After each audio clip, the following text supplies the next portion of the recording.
1978 पासून ज्यांची महाराष्ट्राची गद्दारीची पार्श्वभूमी राहिली ते आम्हाला गद्दार म्हणतात। 2017च्या गणेश चतुर्थीपासून ते दादांनी शपथ घेतली तोपर्यंत काय काय घडलं ते छाती ठोकपणे सांगतो। धनंजय मुंडेंचा थेट शरद पवारांवर हल्लाबोल।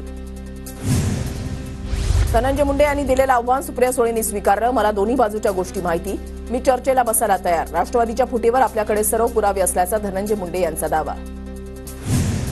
वरिष्ठ पातळीवरच्या चर्चा माहीत असूनही जाहीरपणे सांगू शकत नाही। सरकारमध्ये सामील होण्याचा निर्णय आमदारांच्या बैठकीमध्ये झाला। राष्ट्रवादी सरकारमध्ये सामील होण्यावरून वळसे पाटलांचं विधान। ज्याचे हात स्वच्छ आहे त्याला कोणाच्या बापाला घाबरायची गरज नाही। ईडी कारवाईवरून शरद पवारांचा माहिती सरकारवर हल्लाबोल।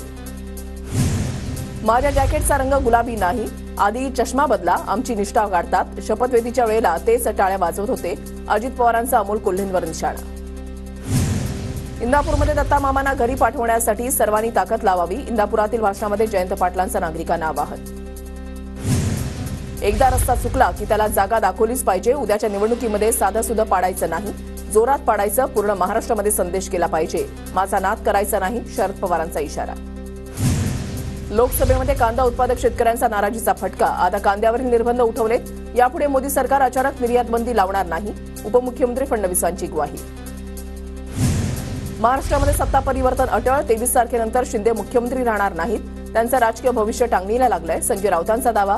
तर मविया 160 ते 165 जागांवर बहुमतानं विजयी होणार, संजय राऊतांना विश्वास।